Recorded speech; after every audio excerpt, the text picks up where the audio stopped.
नमस्कार विद्यार्थी मित्रांनो, आशा अकॅडमीमध्ये स्वागत आहे.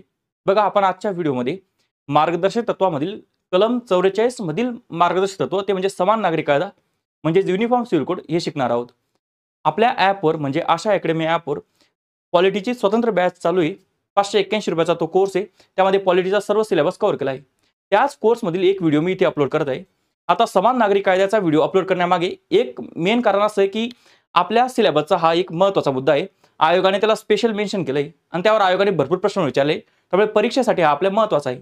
दुसरी गोष्ट म्हणजे असं की सध्या आपल्या देशामध्ये इलेक्शन चालू आहे आणि जर तुम्ही बीजेपीचा मॅनिफेस्टो वाचला तर त्यामध्ये दिलंय की जर आम्ही निवडून आलो, आमची सत्ता आली तर आम्ही देशामध्ये समान नागरिक कायदा लागू करू. मग आपल्याला माहिती असलं पाहिजे नेमकं भारताचा नागरिक म्हणून की समान नागरिक कायदा असतो काय, त्याचा बॅकग्राऊंड काय आहे आणि जर तो आपल्या देशामध्ये लागू झाला तर त्याचे परिणाम काय होईल. त्यामुळे भारताचा नागरिक म्हणून सुद्धा हे आपल्याला माहिती असणं गरजेचं आहे. आणि दुसरं म्हणजे आपल्या सिलेबसचा तर हा मुद्दा आहेच. त्यामुळे हा व्हिडिओ मी इथे अपलोड करत आहे.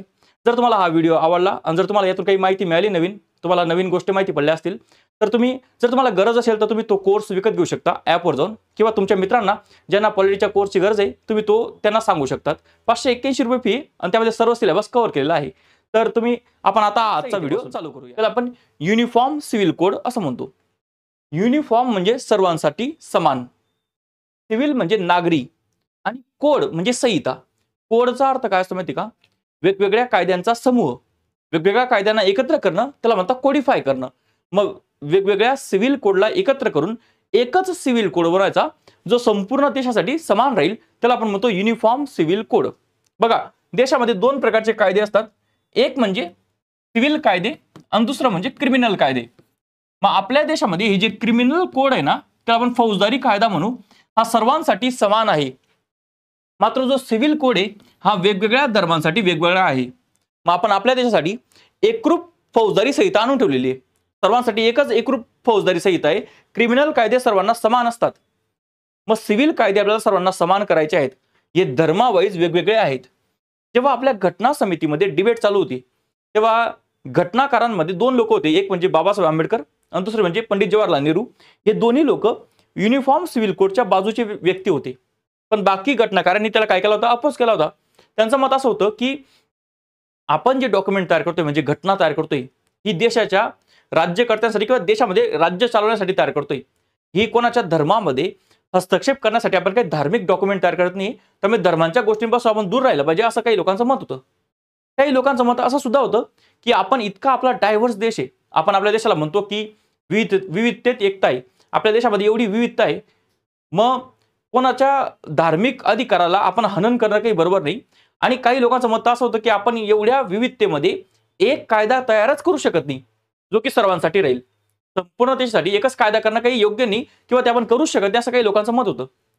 बाबासाहेब आंबेडकरांनी त्यांना उत्तर पण दिलं होतं की जर तुम्हाला असं वाटतंय की आपण संपूर्ण देशासाठी एक कायदा तयारच करू शकत नाही, मग आपण ही घटना का बरं लिहितोय? कारण ही घटना म्हणजे सुद्धा एक कायदाच आहे आणि संपूर्ण देशासाठी एकच आहे. मग तसं युनिफॉर्म सिव्हिल कोड सुद्धा येऊ शकतो असं त्यांनी सांगितलं. पण त्यावेळेस त्यांनी ती परिस्थिती बघितली आणि त्यांना समजलं की धर्माच्या जीवावर हिंदू आणि मुस्लिम असे भांडण होऊन एक राष्ट्र तयार होऊन गेलंय पाकिस्तान. त्यामुळे अजून आपण काय म्हणता हा योग्य वेळ नाहीये की आपण अजून धर्माच्या गोष्टीमध्ये हस्तक्षेप करणं.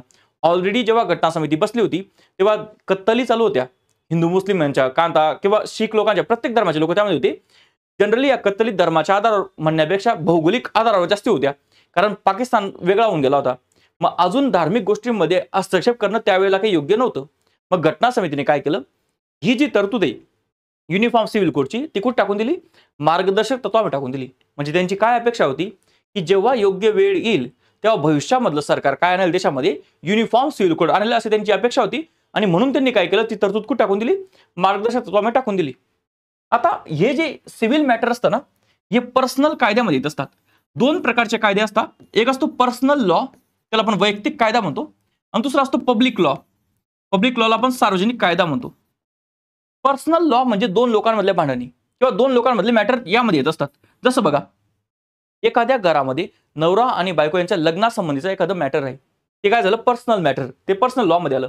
किंवा घटस्फोट संबंधीचं एखादं प्रॉब्लेम आहे किंवा एखादं मॅटर आहे कोर्टामध्ये आलेलं, ते काय दोन लोकांमधलं मॅटर आहे, ते पर्सनल लॉ मध्ये येतं. किंवा एखाद्या मुलाला दत्तक घ्यायचंय, आता हा काय असतो? पर्सनल चॉईसचा प्रश्न असतो आई वडिलांच्या. ते पण काय झालं? पर्सनल मॅटर झालं. म्हणजे लग्न, म्हणजे त्याला आपण विवाह म्हणतो, घटस्फोट, दत्तक घेणं, पोटगी देणं. म्हणजे एखाद्या व्यक्तीने त्याच्या बायकोला काय केलं, डिवोर्स दिलाय, तर त्या बायकोच्या मेंटेनन्ससाठी जो पैसा द्यावा त्याला आपण ॲलिमनी किंवा पोटगी म्हणतो, ते देणं. हे दोन लोकांमधले मॅटर असतात, त्याला आपण पर्सनल लॉ म्हणून टाकत असतो. पब्लिक लॉ म्हणजे काय, असं मॅटर ज्याचा इफेक्ट दोन लोकांवर होत नाहीये, ज्याचा इफेक्ट हा सोसायटीवर होतोय, समाजावर होतोय किंवा राज्यावर होतोय, म्हणजे स्टेटवर होतोय. असे जे मॅटर असतात ना, ते पब्लिक लॉ मध्ये येत असतात. म्हणजे कसं बघा, एखाद्या व्यक्तीने दुसऱ्या व्यक्तीची हत्या करून टाकली, आपण काय म्हणू, ते दोन लोकांमधलं मॅटर आहे. तसं राहत नाही. एखाद्या व्यक्तीने दुसऱ्याची हत्या केली आहे, त्याचा परिणाम फक्त त्या व्यक्तीवर होत नाही जो मेला आहे, त्याचा परिणाम होतो त्याच्या आईवडिलांवर, त्याच्या परिवारावर. आणि दुसरी गोष्ट, ज्याने मारलंय त्याच्या आईवडिलांवर पण तो परिणाम होतो, त्याच्या परिवारावर पण तो परिणाम होतो. आणि जर एखादा असा गुन्हेगार तुमच्या एरियामध्ये फिरतोय, तर एरियामध्ये संपूर्ण लोक घाबरलेले असतात की आज याला मारून टाकलं, उद्या आमच्या घरात कोण मारून टाकेल.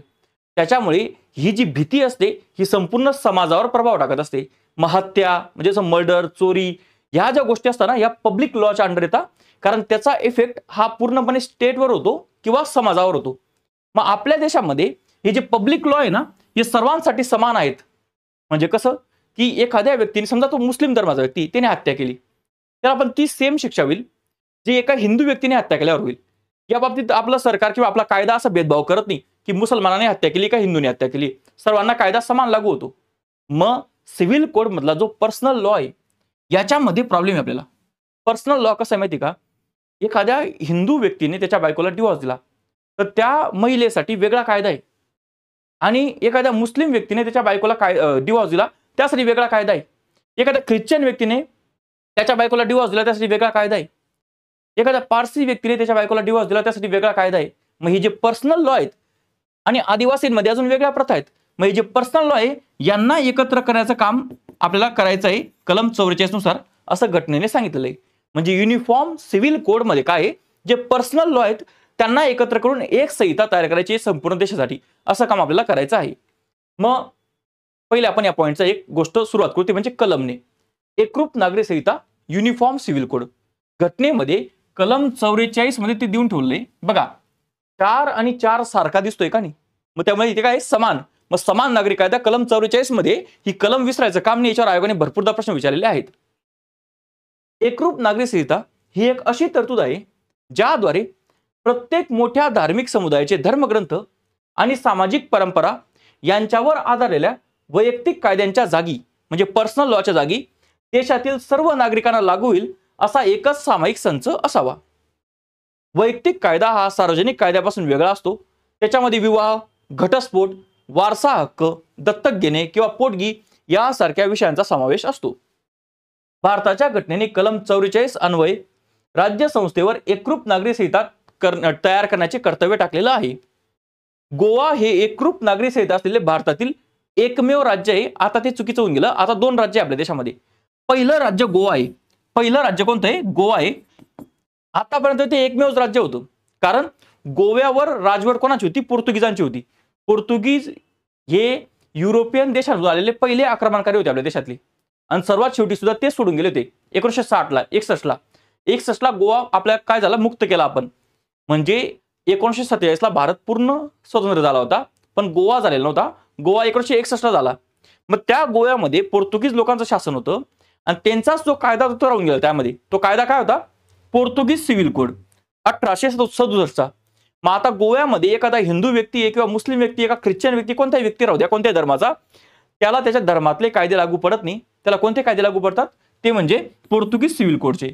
मग त्याचे पर्सनल लॉ हे त्याच्या धर्मातले पर्सनल लॉ उरले नाही, आता पोर्तुगीज सिव्हिल कोड तिथे लागू आहे.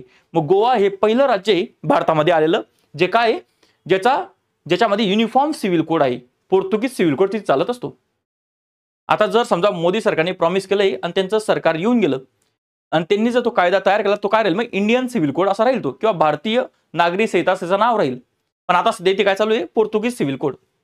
मग तुम्ही म्हणणार की आता एकमेव राज्य उरलं नाहीये, मग आता दुसरं राज्य कोणतं आहे? तर जे दुसरं राज्य आहे उत्तराखंड. त्या दुसऱ्या राज्याचं नाव आहे उत्तराखंड. तिथले मुख्यमंत्री पुष्कर सिंग धामी यांनी तिथे युनिफॉर्म सिव्हिल कोड पारित करून घेतलं. 7 फेब्रुवारी 2024ला या वर्षी त्यांनी तिथे बिल पारित केलं. त्या बिलवर राज्यपाल सही करू शकत नव्हता. मग ते बिल कुठे गेलं? राष्ट्रपतीकडे गेलं. आणि द्रौपदी मुर्मू यांनी 11 मार्च 2024ला 11 मार्च 2024ला त्या बिलावर सही केली, म्हणजे त्याचं कायद्यात रूपांतर झालं आणि उत्तराखंड हे पहिलं राज्य झालं जे भारताच्या स्वातंत्र्यानंतर त्यांनी काय लागू केलं आहे, युनिफॉर्म सिव्हिल कोड लागू केलेला आहे. आता त्याच्यामध्ये बरेच प्रॉब्लेम आहेत, जसं त्यांनी आता ते कोर्टात जाईल मॅटर, मग त्याच्यामध्ये बरेच प्रॉब्लेम आहे. जसं त्यांनी लिव्ह इन रिलेशनशिप संबंधी एक काय टाकलं, एक कलम टाकून ठेवली. त्यामध्ये असं आहे की जे कपल लिव्ह इन मध्ये म्हणजे कसं लग्नाच्या अगोदर ते सोबत राहत आहे, त्या लोकांना सरकारकडे नोंदणी करावी लागेल. आता सरकारकडे नोंदणी करावी लागेल म्हणजे त्यांनी काबर टाकलंय कलम की लव जिहाद व्हायला नको. लव जिहाद म्हणजे कसं, एका धर्माच्या व्यक्तीने दुसऱ्या मुलीशी लग्न केलं, नंतर खोटी हे सांगितली, स्वतःची काय सांगितली, खोटी पहिचान सांगितली की मी तुझ्याच धर्माचा आहे, आणि नंतर लग्न करून घेतलं, नंतर सांगितलं की मी ह्या दुसऱ्या धर्माचा आहे आणि तू काय कर माझ्यासोबत आपल्या ह्या धर्मामध्ये कन्वर्ट होऊन जा. मग असे प्रॉब्लेम व्हायला नको म्हणून त्यांनी सांगितलं की तुम्ही काय करा म्हणे, राज्याकडे म्हणजे स्टेटकडे तुम्ही काय करा, नोंदणी करून ठेवा म्हणे की आम्ही लिव्ह इन मध्ये राहतोय. आणि याच्याबद्दल भरपूर विवाद झालाय. आता समजा दुसऱ्या राज्याचा एखादं कपल आहे, तिथे ती गेले उत्तराखंडमध्ये 2 महिने सुट्ट्या मनवण्यासाठी. उत्तराखंडमध्ये भरपूर चांगल्या सिटी आहेत. मग 2 महिने तिथे गेले, ते लिव्ह इन मध्ये फिरत फिरत गेले, तर त्यांना पण रजिस्टर करावे लागेल का? आणि जेव्हा समजा उत्तराखंडचा एखादा नागरिक आहे आणि तो बाहेरच्या राज्यामध्ये राहतोय, मग त्याला तिथे नोंदणी करावी लागेल का? तर त्यामध्ये बरेच टेक्निकल पण प्रॉब्लेम आहेत आणि थोडंसं मूलभूत हक्कांवर पण गदा येते. त्यामुळे ते कोर्टामध्ये गेलंय, कुठे सुप्रीम कोर्टमध्ये मॅटर गेलंय. आता बघू ते काय होतं. पण बाकी कायदा तर पूर्णपणे पारित झालेला आहे. मग युनिफॉर्म सिव्हिल कोड लागू करणारं उत्तराखंड हे पहिलं राज्य आहे स्वातंत्र्यानंतर, आणि असं ते दुसरं राज्य आहे भारतामधलं. पहिलं गोवा, दुसरं उत्तराखंड. मग याच्यावर प्रश्न येऊ शकतो. बघा, काँग्रेस सरकार तिथे विरोधी पक्षामध्ये होतं, त्यांनी बरेच विरोध केले की आपण काय करू, स्टँडिंग कमिटीकडे पाठवू वगैरे. पण ज्या दिवशी बिल पारित झालं त्यांनी पण सह्या केल्या, एक सुद्धा निगेटिव्ह मत पडलं नव्हतं याच्या बाजूने. मग बरेच लोक असं म्हटले की त्यामध्ये इतक्या सूट देऊन ठेवल्या, काही धर्माला काही सूट, आदिवासींना पूर्णपणे सूट देऊन ठेवली आहे. तर लोकांनी त्याला असे मजाक पण केली की ते अनयुनिफॉर्म सिव्हिल कोड आहे, असं त्यामध्ये कोणतीच समानता नाही असं त्यांनी सांगितलंय. पण काय त्यांनी पहिला पाऊल उचललंय आणि याच्यावर आपल्याला समजतंय की जर बीजेपी सरकार आलं तर ते त्याबद्दल एक काय करेल, ठोस पाऊल उचलेल सुद्धा. दुसरी गोष्ट अशी आहे की त्यांनी काय म्हणता, एक लॉ कमिशन बसवलं पण होतं, आणि लॉ कमिशनचं काम होतं की युनिफॉर्म सिव्हिल कोडचा ड्राफ्ट तयार करणं. कोणतेही विधेयक तयार व्हायच्या अगोदर, म्हणजे बिल तयार व्हायच्या अगोदर त्याचा ड्राफ्ट तयार होतो. मग तो ड्राफ्ट तयार करण्यासाठी ते लॉ कमिशनला सांगितलं पण होतं, आणि त्या कमिशनने लोकांना काय केलं होतं, सूचना केल्या होत्या, त्यांचे सुझाव मागितले होते. पण आता इलेक्शन येऊन गेलंय त्यामुळे त्याचं काम थोडं बाजूला होऊन गेलंय. आता पुढचं सरकारच ते करेल तर करेल असं तो आहे. सध्या बेसिक गोष्ट काय काय प्रश्न येऊ शकतात ते मी तुम्हाला सांगतो. पहिला प्रश्न असा येऊ शकतो की कोणत्या कलममध्ये युनिफॉर्म सिव्हिल कोड आहे, आणि हा प्रश्न आयोगाने भरपूरदा विचारलाय कलम 44 मध्ये. यामध्ये असं सांगितलंय की राज्य लवकरात लवकर जसं वेळ येईल तसं युनिफॉर्म सिव्हिल कोड आणण्याचा प्रयत्न करेल.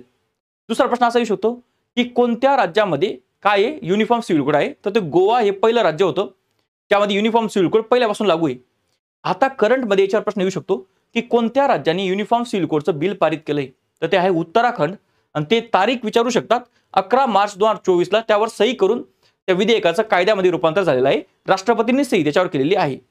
मग एवढे प्रश्न यावर येऊ शकतात. आता मी इथे ना काही केसेस देऊन ठेवल्या आहेत, त्या केसवरून तुम्हाला समजेल, म्हणजे कोर्टाच्या केसेस आहेत त्यावरून तुम्हाला समजेल की युनिफॉर्म सिव्हिल कोड देशामध्ये यावा असे बरेच निर्णय सुप्रीम कोर्टने सुद्धा दिलेले आहेत.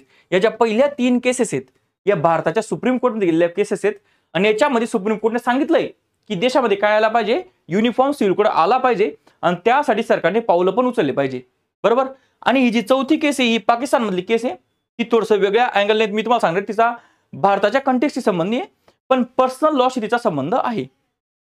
मग बघा, 2 लोक घटना समितीमध्ये युनिफॉर्म सिव्हिल कोडच्या बाजूचे व्यक्ती होते. एक म्हणजे पंडित नेहरू आणि दुसरं म्हणजे बाबासाहेब आंबेडकर.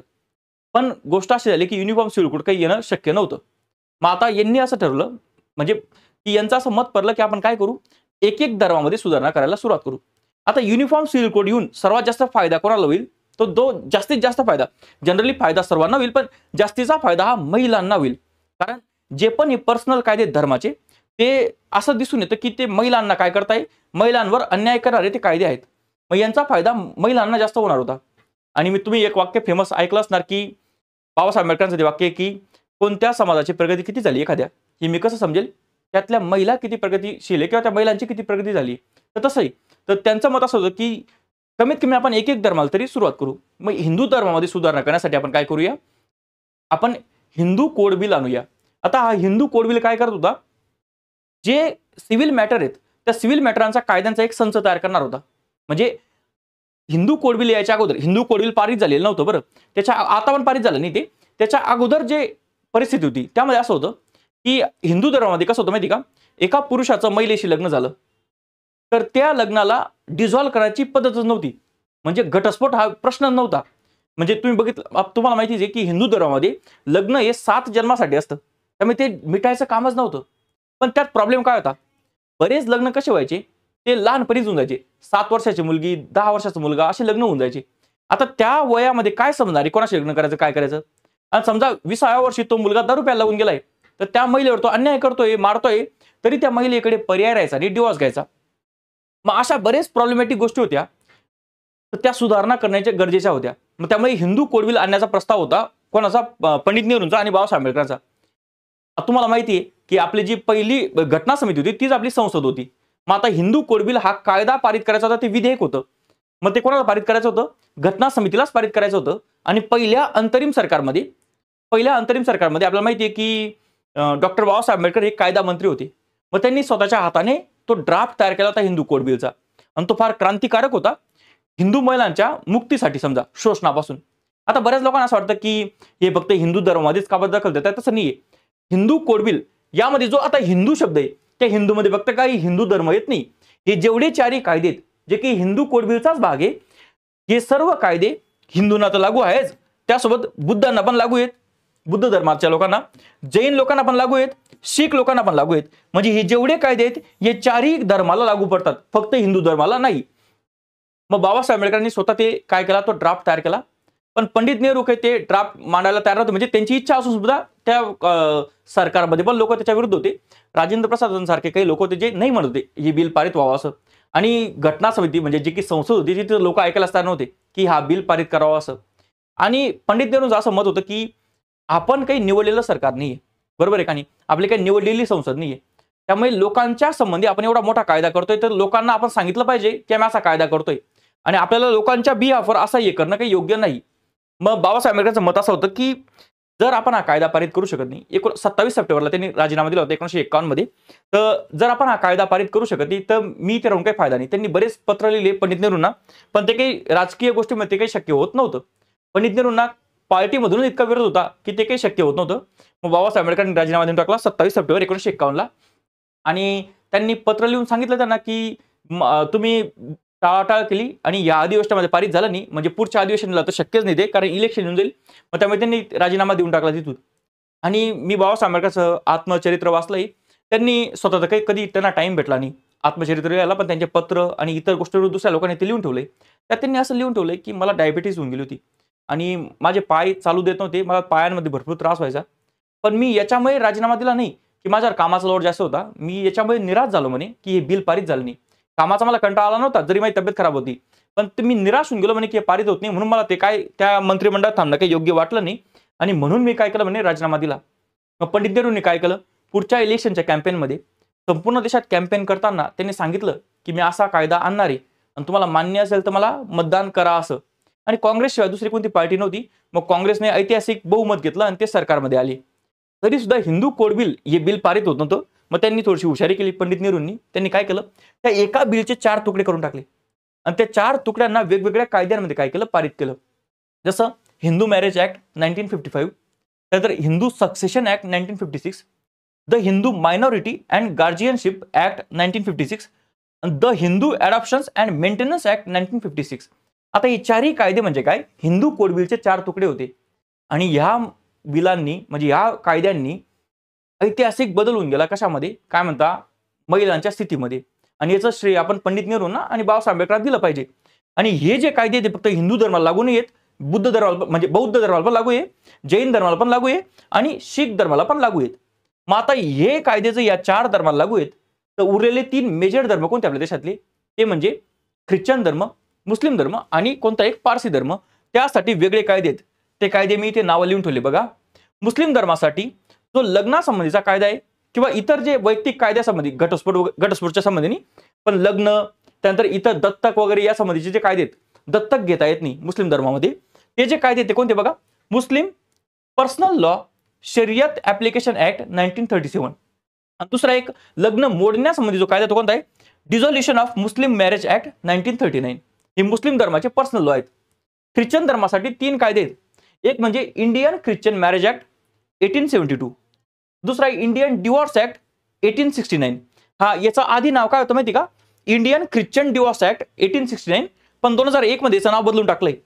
आणि दुसरा आहे इंडियन सक्सेशन ऍक्ट 1925. आता हा दत्तक घेण्यासंबंधीचा ऍक्ट आहे. पारसी धर्मासाठी एक कायदा आहे, Parsi marriage and divorce act 1939. बरोबर. या कायद्यांवर त्यांचे काय चालले, पर्सनल मॅटर सॉल्व्ह होत आहेत. आता इतके वेगवेगळे कायदे असल्यामुळे न्यायालयांना सुद्धा त्रास होऊन जातो.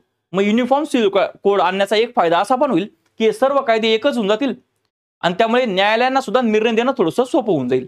आता या कायद्यांमध्ये काय काय प्रॉब्लेम आहेत आणि काय काय सुधारणा होऊ शकतात ते आपल्याला बघायचं आहे. एक एक करून आपण ते बघूया. पण सध्या तुम्हाला समजलं इतके कायदे आले. आता ह्या कायद्यांनी काय परिस्थिती बदलली हे सुद्धा महत्वाचं आहे. मग आपण एक थोडंसं एक छोट्या उदाहरणाने ते समजून घेऊ.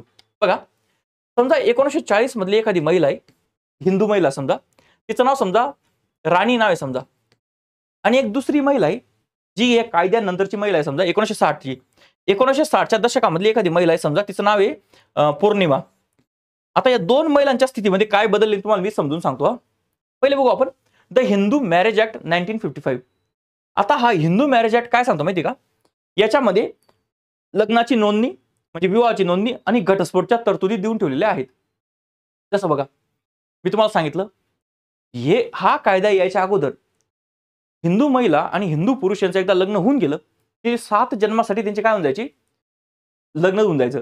हिंदू धर्मामध्ये असं लग्न मोडण्याची प्रथाच नव्हती, ती पद्धत नव्हती, त्यामुळे तसा कायदाच नव्हता. मग जर समजा तो पुरुष त्या महिलेला छळतोय, तिला मारतोय किंवा तिला इतर त्रास देतोय किंवा त्याला एखादा आजार होऊन गेलाय, तरी ती महिला त्याला सोडू शकत नव्हती.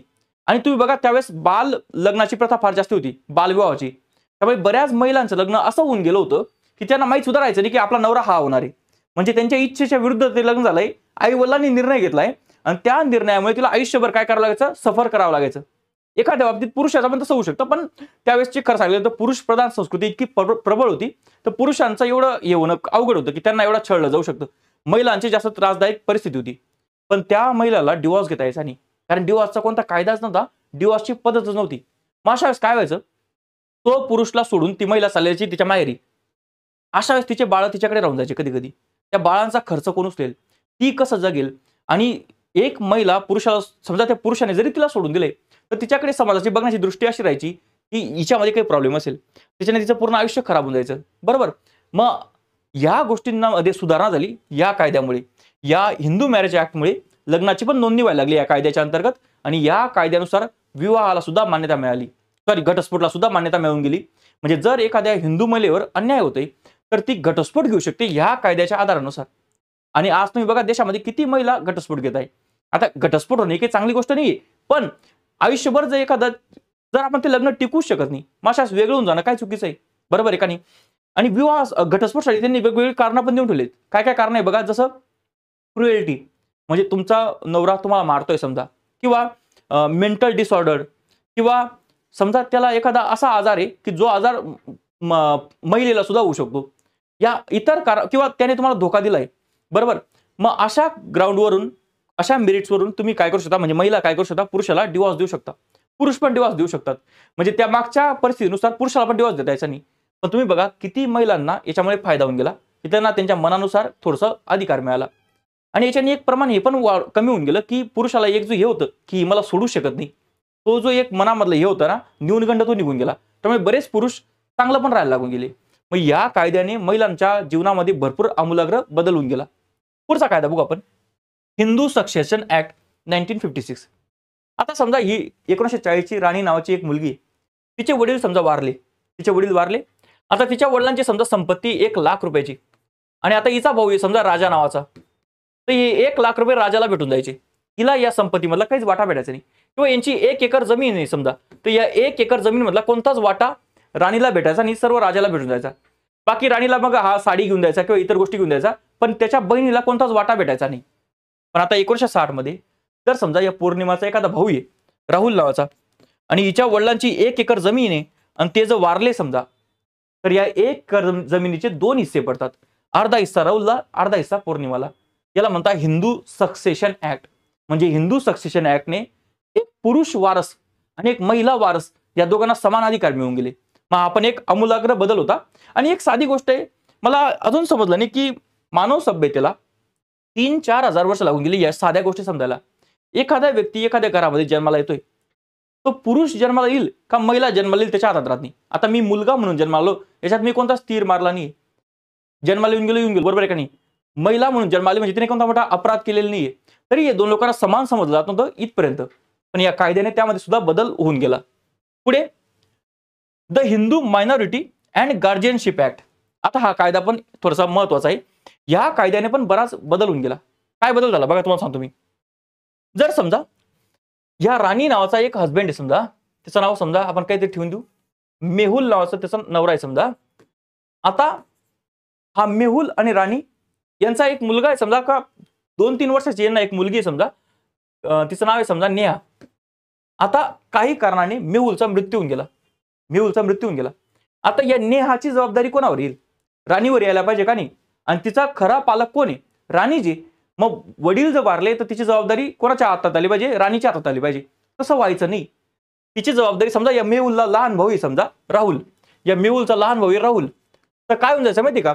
लिगली हा जो राहुल आहे, हा राहुल या नेहाचा पालक होऊन जायचा आणि नेहाची सर्व जबाबदारी राहुलवर जायची. नेहाच्या बाबतीत निर्णय घ्यायचे. आता समजा या मेहुलकडे समजा एक एकर जमीन आहे. आता ही 1 एकर जमीन त्याच्या मुलीला भेटणार होती, मग ते नेहाच्या नावाची आहे.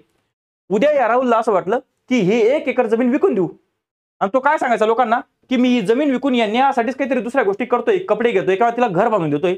वास्तविक तसं काहीच करायचा नाही. तर तो विकू शकायचा. त्याच्या बाबतीत ही राणी कोणतेच केस करू शकायची नाही, असा कायदाच नव्हता. म्हणजे आपल्या देशामध्ये असं होतं की एक महिला पालकला पालक म्हणून दर्जाच नव्हता. पण आता ह्या कायद्याने काय होऊन गेलं, समजा ही सेम केस पौर्णिमा सोबत आहे. समजा पौर्णिमेचा नवरा राहुल आहे समजा, आणि यांना एक मुलगी आहे समजा चित्रा नावाची. आता चुकून समजा राहुलचा मृत्यू होऊन गेला काही कारणास्तव, आणि चित्रा लहान आहे, मायनर आहे, बघा मायनर आहे ती, कमी वयाची आहे ती. अशा वेळेस या राहुलचा जर लहान भाऊ आहे मेहुल, तर मेहुलला पालकत्व मिळत नाही, पौर्णिमाला मिळतं. आणि अजून त्याच्यापेक्षा पुढची गोष्ट मी तुम्हाला सांगतो. जर समजा या चित्राच्या नावावर 1 एकर जमीन आली वडिलांची, 1 एकर जमीन आली वडिलांची, किंवा या राहुलने समजा चित्राच्या नावावर 1 लाख रुपयाची एफडी करून ठेवली, फिक्स डिपॉझिट करून ठेवली, आणि त्या 1 लाखाला खर्च करायचे पौर्णिमाला. तर पौर्णिमाला कोर्टासमोर असं साबित करावं लागतं की मी जी 1 लाख रुपयाची फिक्स डिपॉझिट तोडत आहे ती माझ्या मुलीसाठी वापरते. म्हणजे या मुलीला सुद्धा अधिकार मिळून गेला, किंवा या मुलाला अधिकार मिळून गेला ज्याचं वय कमी आहे, जो नाबालिक आहे. म्हणजे या कायद्याने काय झालं, एका आईला पालकत्व घ्यायची जबाबदारी मिळाली, बरोबर. दुसरी गोष्ट, त्या आईला त्या मुलाच्या हक्कांसाठी लढण्याची ताकद मिळाली. त्यामुळे हा कायदा सुद्धा महत्वाचा आहे महिलांसाठी. पुढे बघू आपण एक कायदा अजून, तो आहे Hindu adoption and maintenance act. Hindu adoption and maintenance act. आता यामध्ये काय बघा, समजा तुम्हाला सांगतो मी. आता जनरली हा कायदा असा आहे की समजा ही राणी आहे आणि हिचा नवरा आहे समजा राजा. आता या दोघांचं लग्न झालंय आणि समजा यांना मुलगा होत नाहीये, आणि यांची इच्छा आहे की म्हातारपणी आपल्याला कोणतरी सहारा असला पाहिजे, इमोशनल पण, आणि आपल्या प्रॉपर्टीला कोणतरी वारस पण असला पाहिजे. मग हा कायदा यायच्या अगोदर परिस्थिती अशी होती की हे ज्याला वारस म्हणून घ्यायचे त्याला आपण काय म्हणू, दत्तक म्हणू. यांनी दत्तक म्हणून एक मुलगा घेतला समजा, रवी नावाचा यांनी मुलगा घेतला. आता गोष्ट अशी आहे की जुनी जी वारस प्रथा होती ती त्यांच्या जातीनुसार धर्मानुसार वेगवेगळ्या कर्मकांडाने चालायची. त्यांनी रवीला घेऊन घेतलं दत्तक, पण ऑफिशियली तो त्यांचा मुलगा नाहीये. उद्या राजा मेला तर राजाची प्रॉपर्टी त्याचा भाऊ घेऊन घ्यायचा, पण त्या रवीला भेटायची नाही. म्हणजे रवीला नाव तर भेटून गेलं, पण त्याला त्याचा कोणताच लिगल अधिकार मिळाला नाही वारस म्हणून. आणि तुम्हाला आठवत असेल डल हौसेने दत्तक वारसा नामंजूर ह्याच प्रथेचा फायदा उचलून घेतलं होतं, कारण तो लिगल त्याचा मालक नव्हताच त्याच्या प्रॉपर्टीच्या वडिलांच्या. त्याच्यामुळे त्याने दत्तक वारसा नामंजूर केलं, आणि त्या डल हौसेने आपलं साताराचं, झाशीचं हे काय करून टाकलं होतं, खालसा करून टाकलं होतं, काय म्हणता राज्य. मग ही प्रथा तशी प्रॉब्लेमॅटिक होती. म्हणजे हा रवीची काय चुकी बिचारायची, रवी लहान मुलगा आहे समजा, त्याला दुसऱ्या माणसाने दत्तक घेतलंय आणि त्याला कोणताच अधिकार मिळत नाही त्याच्या वडिलांचा, त्याची तर काही चुकी नाही ना. मग असा एक प्रॉब्लेम होता. पण आता हिंदू ॲडॉप्शन आणि मेंटेनन्स ऍक्ट आला. याच्याने काय झालं बघा, जर समजा ही पौर्णिमा 1960 नंतरची महिला आहे आणि हिचा एक नवरा आहे समजा रवी नावाचा, आणि यांना असं वाटलं की आपण काय करूया, एक मुलगा दत्तक घेऊन घेऊ. समजा त्याने घेतला एक चेतन नावाचा मुलगा दत्तक. उद्या रवीचा मृत्यू पण होऊन गेला तर रवीचे सर्व जे लिगल वारस म्हणून कोणाचं नाव येईल, चेतनचं नाव येईल. हा चेतनला पण अधिकार मिळाला. दुसरी एक गोष्ट सांगतो मी तुम्हाला, जर समजा रवीला एक ऑलरेडी एखादा मुलगा आहे राहुल नावाचा, तो उद्या राहुल असं म्हणू शकत नाही की ही प्रॉपर्टी पूर्ण मला देऊन टाका कारण मी यांचा खरंच बायोलॉजिकल मुलगा आहे, तसं ते म्हणू शकत नाही. राहुलला आणि चेतनमध्ये ती प्रॉपर्टी पूर्णपणे काय होईल, निम्मे निम्मे वाटली जाईल, असं आधी नव्हतं. त्यामुळे या चारही कायद्यांमुळे लहान बालकांचे पण काय झाले अधिकार राखले गेले, महिलांचे पण अधिकार राखले गेले. त्यामुळे या चार कायद्याने समाजामध्ये बरीच सुधारणा करून टाकली. आता गोष्ट अशी आहे की आपण दोन गोष्टी करू शकतो, सरकार म्हणून आपण दोन गोष्टी करू शकतो. एक काय की आपण सर्व धर्माचे कायदे सुधारायचे आणि एक कायदा करून टाकायचा, जी अवघड प्रोसिजर आहे. कारण जनरली लोकांची अशी टेंडन्सी असते की जर माझा विश्वास वेगळा आहे, माझा फेथ वेगळा आहे, तर मी दुसऱ्या धर्माचं कशाला गोष्टी ऐकू. त्यामुळे विरोध जास्त होईल त्याला, आणि हा पॉलिटिकली पण सेन्सिटिव्ह मुद्दा आहे. त्यामुळे ते एवढं सोपं नाहीये. पण त्यापेक्षा दुसरा एक पर्याय काय चांगला आहे माहिती का, आपण काय करू शकतो, प्रत्येक धर्माचे जे सिव्हिल कोड आहेत, जे पर्सनल लॉ आहेत, त्यांना आपण सुधारू शकतो. जसं बघा, हिंदू धर्मामध्ये ज्या चुकीच्या गोष्टी होत्या त्या आपण इथे या कायद्यांद्वारे सुधारून टाकल्या, तसं आपण मुस्लिम धर्मातल्या पण ज्या गोष्टी आहेत त्या सुधारू शकतो. ख्रिश्चन धर्माच्या कायद्यामध्ये सुद्धा सुधारणा करू शकतो, पारसी धर्माच्या कायद्यामध्ये सुद्धा सुधारणा करू शकतो. त्याला विरोध कमी सुद्धा होऊ शकतो. कारण शेवटी माझ्या धर्माला वेगळा कायदा आहे, हा पण लोकांच्या मनात एक जाणीव राहील आणि त्यामध्ये सुधारणा पण होत राहतील, जसं इथे होणार आहे. बरोबर. आणि जनरली कसं असतं, आपल्यामध्ये प्रॉब्लेम काय माहिती का, आपला देश हा थोडासा भावनिक देश आहे. मग भावनिक देशमध्ये एक काय असतं की लोकांच्या भावना लवकर पण दुखून जातात. आणि जनरली लोकांना असं वाटतं ना की माझा धर्म असा असला पाहिजे की तो बदलायलाच नको. पण तसं राहत नाही. जर धर्मामध्ये एखादी चुकीची गोष्ट आहे जी की मानवतेच्या विरुद्ध आहे, तर ती बदलवण्यामध्ये काही चुकीचं नाही. जसं हिंदू धर्मामध्ये सुधारणा झालेली दिसते आपल्याला या चार कायद्यांद्वारे. अजून बऱ्याच सुधारणा व्हायच्या बाकी आहेत. पण तरी सुद्धा जसं मी असं म्हटलो की सती प्रथा बदलायलाच नको होती कारण ती माझ्या धर्मातली प्रथा होती, तर ते चुकीचं होऊन जाईल. जे चुकीचं ते बदलायला काही अधिक चुकीचं, म्हणजे ते बदलवण्यात काही चुकीचं नाहीये. आणि एक गोष्ट लक्षात ठेवायची, आपण पहिले माणूस आहेत, नंतर आपला धर्म येतो. म्हणजे कसं, जर समजा तुमचा जन्म झाड म्हणून झाला असता आणि तुम्ही झाड राहिले असते, तुमचा कोणता धर्म राहिला असता का? आजपर्यंत आपण असं कधी बघितलंय का, हे मुस्लिम झाड आहे, हे हिंदू झाड आहे. किंवा समजा तुम्ही हत्ती राहिले असते, तर हत्तीचा कधी धर्म तुम्ही बघितलाय का, की हा ह्या धर्माचा हत्ती आहे, बरं हा त्या धर्माचा हत्ती आहे, असं तुम्ही म्हणू शकत नाही. आपण पहिले माणूस आहेत, म्हणून नंतर आपल्याला धर्म लागले, नंतर आपल्याला जात लागली, नंतर आपली आयडेंटिटी आली. मग जर आपल्या धर्मातली एखादी प्रथा माणुसकीच्या विरुद्ध आहे, मानवतेच्या विरुद्ध आहे, तर ती बदलवण्यामध्ये काही चुकीचं नाही, कारण पहिले आपण माणूस आहेत. मग या चार कायद्याने ते सुधारणा झालेली आहे. आता हेच मॅटर मी तुम्हाला दुसऱ्या धर्माशी कम्पेअर करून दाखवलं तर तुम्हाला चांगलं समजेल. मी फक्त तुम्हाला आता काय दाखवलं, 1955-56च्या आधीची परिस्थिती आणि त्यानंतरची परिस्थिती या चार कायद्यांनी काय बदलली ते मी तुम्हाला समजून सांगितलं. आता जेव्हा आपण दोन धर्मांना कम्पेअर करू तेव्हा तुम्हाला बरेच प्रॉब्लेम सापडतील किंवा तुम्हाला बरेच फरक समजतील. पहिलं बघू आपण. समजा हा हिंदू मॅरेज ऍक्ट आहे. आता हिंदू मॅरेज ऍक्टमुळे एका हिंदू महिलेला, आता मी जेव्हा आपण हिंदू शब्द उच्चारेल त्यामध्ये शीख महिला पण येतील, बौद्ध महिला पण येतील आणि जैन महिला पण त्यामध्ये येतील. जेव्हा आपण मी तुम्हाला हा आता सांगतोय, तुम्हाला समजून गेलं हिंदूचा शब्द. आता बघा, हिंदू मॅरेज ऍक्टमुळे एका महिलेला, हिंदू महिलेला समजा तिला डिव्होर्सचा अधिकार मिळाला, बरोबर, वेगवेगळ्या कारणाने. तसं मुस्लिम धर्मामध्ये नाहीये. आता त्यासाठी येतो मुस्लिम पर्सनल लॉ.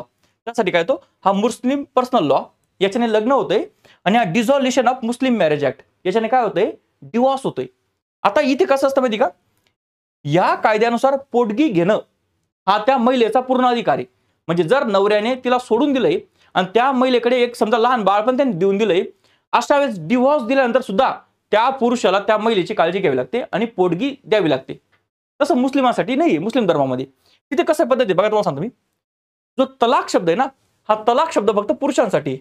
म्हणजे तलाक जेव्हा आपण दिला जाईल तेव्हा पुरुषच तलाक देईल, मुस्लिम महिला तलाक देणार नाही. मुस्लिम महिला जी तलाक देते किंवा डिवॉर्स देते त्यासाठी दोन शब्द आहे. एक शब्द आहे फस्क आणि दुसरा शब्द आहे खुला. याद्वारे मुस्लिम महिला पुरुषाला सोडू शकते, मुस्लिम पुरुषाला. पण हे एकदम काय माहिती का, धार्मिक उदाहरण येऊन गेले. म्हणजे यामध्ये कसं जातं माहिती का, धर्मामधले जे त्यांचे मौलवी वगैरे त्यांचा त्यामध्ये हस्तक्षेप राहतो आणि एकदम एक्स्ट्रीम कंडिशनला काय होतो, डिवॉर्स होतो. नाही तर जनरली तिथे अशी परिस्थिती आहे की मुस्लिम महिला मुस्लिम पुरुषाला सोडू शकत नाही स्वतःच्या मनाने, इतक्या सोप्या पद्धतीने, जितक्या सोप्या पद्धतीने इथे कायद्याद्वारे सोडवता येतं. हा एक प्रॉब्लेम झाला. ख्रिश्चन धर्मामध्ये अजून विशेष गोष्ट आहे, ख्रिश्चन धर्मामध्ये अशी डिवॉर्सची पद्धत नव्हती. ख्रिश्चन धर्मामध्ये म्हणजे मी तुम्हाला ते आता शिकवेलच, जेव्हा मी तुम्हाला ही दुसरी केस शिकवेल ना, Miss Jordan versus S Chopra, तेव्हा तुम्हाला ते सांगलेच की ख्रिश्चन धर्माच्या कायद्यामध्ये काय प्रॉब्लेम होता.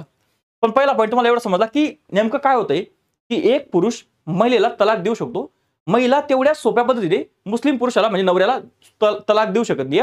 हा झाला पहिला मुद्दा. आणि जर समजा तलाक होऊनच गेला, एक तर पुरुषाने देऊन टाकला, एक तर महिलाने तो हक्क म्हणून तलाक मिळवून घेतला, त्याच्या पुढची कंडिशन बघा.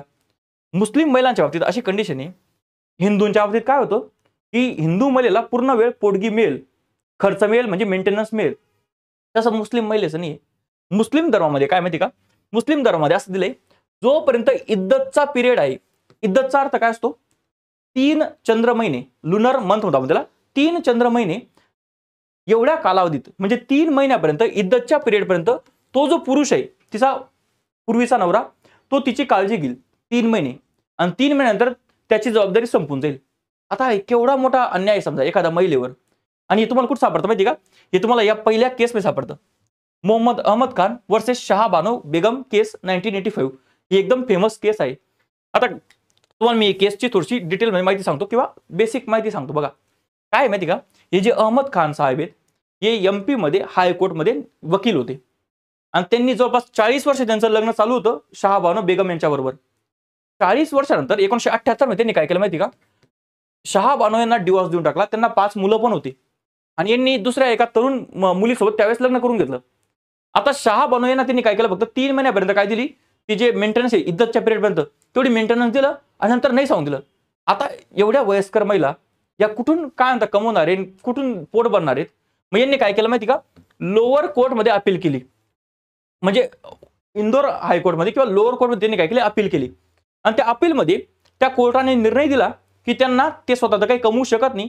मग त्यामुळे दर महिन्याला 179 रुपये आणि काही ते समथिंग पैसे एवढी यांनी काय दिली पाहिजे, पोटगी दिली पाहिजे.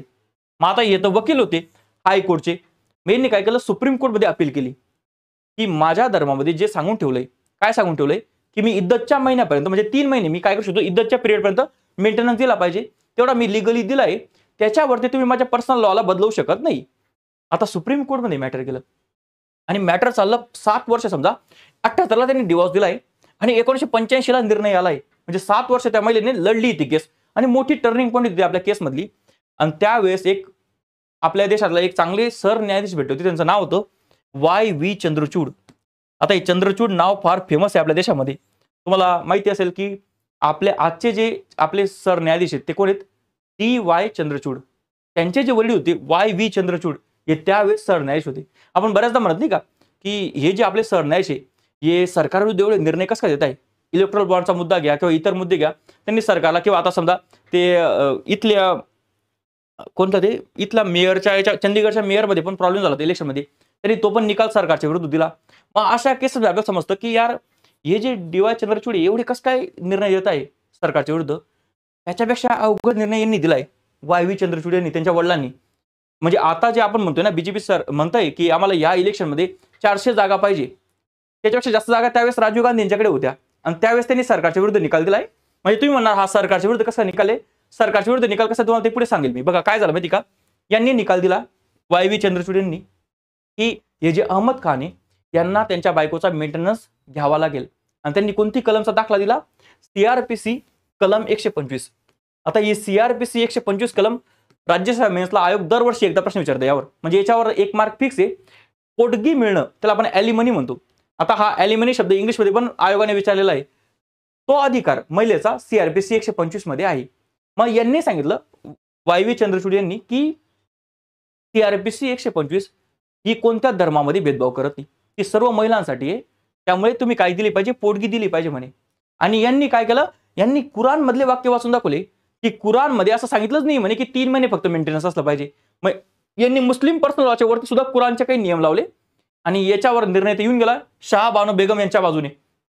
आणि नंतर जो देशामध्ये काय म्हणता असंतोष उचलला धर्मामध्ये, तुम्हाला माहिती आहे धर्माच्या बाबतीत निर्णय देणं एवढं सोपं राहत नाही. जेव्हा विल्यम बेंटिकने सती प्रथा बंद केली, एवढा चांगला निर्णय होता, तेव्हा सुद्धा बऱ्याच कट्टर लोकांनी विरोध केला होता त्याला. आणि त्यांनी काय केली होती, तिकडे इंग्लंडमध्ये पिटिशन टाकली होती की तुम्ही अर्ज केला होता तिकडच्या राणीकडे की तुम्ही या विल्यम बेंटिकचा निर्णय बदलून टाका असं. मग त्यांच्या विरुद्ध राजा राममोहन रॉय यांनी अर्ज केला होता की राहू द्या तो निर्णय, आमच्या लोकांच्या फायद्याचा आहे तो असं. मग गोष्ट अशी आहे की धर्मामध्ये निर्णय देणं एवढं सोपं राहत नाही. मग इकडे मुस्लिम लोकांनी काय केलं, एकदम हे केला, आक्रोश केला, आणि त्यांनी सांगितलं की सरन्यायाधीशांनी कुराणचे जे अर्थ आहे ते चुकीचे लावले असं त्यांनी सांगितलं. आणि आता सरकारवर दबाव यायला लागला. मग राजीव गांधी सरकारने एक चुकीचा कायदा पारित केला, तो असा होता मुस्लिम वुमन्स प्रोटेक्शन ऍक्ट होता तो. आता तो प्रोटेक्शन तर करत नव्हता, तो उलट काय करत होता, नुकसान करत होता महिलांचं. त्यांनी तो कायदा असा आणला 1986 मध्ये, तो कायदा आणला राजीव गांधी सरकारने, आणि तो कायदा असा होता त्यामध्ये असं लिहून ठेवलं होतं की जर एखाद्या मुस्लिम महिलेचा काय होतोय, घटस्फोट होतोय, तर तिला 3 महिन्यापर्यंत तिच्या नवऱ्याने पूर्ण मेंटेनन्स द्यावा. आणि जर म्हणजे इद्दतच्या पिरियडपर्यंत. आणि जर समजा तिला मेंटेनन्स मिळत नाहीये, म्हणजे 3 महिन्यानंतर समजा 3 महिने त्याने द्यावाच लागेल त्याला. 3 महिन्यानंतर जर समजा ती स्वतःचं पोषण करू शकत नाही, ती एवढी कॅपेबल नाहीये, तर तिची जबाबदारी तिच्या फॅमिलीने घ्यावी किंवा वक्फ बोर्डने घ्यावी. आता हा निर्णय म्हणजे एकदम, हा कायदा म्हणजे एकदमच काही म्हणजे त्यामध्ये सेन्सच नव्हता. नवऱ्याने तिला सोडलंय आणि वक्फ बोर्ड का बरं ती जबाबदारी घेईल? नवऱ्याची ती जबाबदारी होती का नाही? मग यांनी काय केलं, अजून नवऱ्याला मुक्त करून टाकलं या कायद्याद्वारे. आणि मग लोकांनी अजून काय केलं, त्यांची मजाक घ्यायला सुरुवात केली की तुम्ही मुस्लिम धर्मासमोर घाबरून गेले असं, आणि तुम्ही त्यांना मुस्लिम पुरुषांना खुश करण्यासाठी तुम्ही काय केलं, हा कायदा केला. मग यांना असं वाटलं की आता हिंदू नाराज होतील. मग त्यांनी काय केलं, ते राम मंदिरचा जो अयोध्येचा जो मॅटर होता ना, तिथे कोर्टाच्या आदेशानुसार काय होतं माहिती का, तिथे कुलूप लावून ठेवलेले होते की तुम्ही आता कोणीच तिथे पूजा करणार नाही असं. मग यांना असं वाटलं की हिंदू नाराज होऊन जातील, त्यांनी हिंदूंना खुश करण्यासाठी अजून काय केलं, तिथले ताले उघडून दिले आणि अजून मग नवीन प्रॉब्लेम चालून गेले. मग गोष्ट अशी आहे की तो कायदा एकदम चुकीचा होता. नंतर त्यामध्ये परत काय सुप्रीम कोर्टाने त्याला बदल पण करायला लावला. थोडक्यात गोष्ट अशी आहे की तुम्हाला समजलं ना की वाय.व्ही. चंद्रचूड यांनी काय केलं, दोघांच्या विरुद्ध निर्णय दिले. मग त्यामुळे पहिल्या ठिकाणी तुम्हाला समजून गेलं की मुस्लिम महिलेसोबत कसा अन्याय होत होता. पहिला पॉईंट तुम्हाला समजलं, हिंदू महिलेला पोटगी देणं हे बंधनकारक आहे. तसं इथे मुस्लिम पर्सनल लॉमध्ये ते करता येणं शक्य नव्हतं. हा पहिला केस तुम्हाला समजली असणार. आता आपण थोडंसं दुसऱ्या गोष्टींवर बोलू. दुसरी केस काय बघा, Miss Jordan Diengdeh versus S Chopra 1985 case. आता या मिस जॉर्डन ज्या आहेत ना, या आपल्या देशामध्ये इंडियन फॉरेन सर्व्हिसमध्ये काम करतायत, बरोबर. तर मग म्हणजे आपल्या विदेश मंत्रालय, विदेश सर्व्हिसमध्ये. आता यांची केस अशी होती बघा, यांचा धर्म होता ख्रिश्चन, या ख्रिश्चन धर्माच्या होत्या आणि एस चोप्रा हे शीख धर्माचे होते. यांचं लग्न झालं आणि यांनी लग्नाची नोंदणी केली ख्रिश्चन धर्माच्या कायद्यानुसार. त्या कायद्याचं नाव आहे बघा, इंडियन ख्रिश्चन मॅरेज ऍक्ट 1872. या कायद्याच्या अंतर्गत त्यांनी काय केली, नोंदणी केली. आणि नंतर त्यांना असं समजलं की आपण काय करू शकत नाही, आपलं लग्न काही जास्त दिवस टिकू शकत नाही. म्हणजे त्यांनी लग्न केलं, ते राहिलं लग्नामध्ये. नंतर त्यांना असं समजलं की आपण वेगळं होऊन जायला पाहिजे, आपलं काही लग्न टिकू शकत नाही. मग दोघांची म्युच्युअल कन्सेंट झाली, म्हणजे दोघांनी सहमती केली आणि त्यांनी काय केलं, डिवॉर्स घ्यायला सुरुवात केली. पण त्यावेळेस डिवॉर्सचा जो कायदा होता ख्रिश्चनांचा, तो ख्रिश्चनांचा डिवॉर्सचा कायदा होता हा बघा, इंडियन डिवॉर्स ऍक्ट 1869. आता या कायद्याअंतर्गत डिवॉर्स घ्यायचे. आणि आता हा कायदा त्यावेळेस त्याचं नाव काय होतं माहिती का, इंडियन ख्रिश्चन डिवॉर्स ऍक्ट होता तो. आता हा कायद्यामध्ये डिवॉर्स घ्यायचे आणि तो इतका म्हणजे हे होतं, काय म्हणता, प्रॉब्लेमॅटिक होतं. त्यामध्ये असं म्हटलं होतं की जर समजा नवरा बायकोची मारहाण करतोय किंवा नवऱ्याने बायकोला धोका दिलाय किंवा नवऱ्याला कुष्ठरोग सारखा आजार झालाय, अशा वेळेस महिला डिवॉर्स घेऊ शकते. पण त्या कायद्यामध्ये असं दिलंच नव्हतं की दोघांच्या सहमतीने ते वेगळं होऊ शकतात. आता त्यांचा डिवॉर्सच होत नाहीये. मग ती केस गेली कुठे, सुप्रीम कोर्टमध्ये. मग सुप्रीम कोर्टने निर्णय दिला. काय निर्णय दिला माहिती का, कुठे गेली ती केस बघा. सुप्रीम कोर्टने निर्णय दिला की आपल्या देशाला युनिफॉर्म सिव्हिल कोडची फार जास्त गरज आहे आणि सरकारने यासंबंधी कायदा करा. हे प्रत्येक धर्माचे कायदे वेगळे आहेत आणि निर्णय देणं काही सोपं होत नाहीये.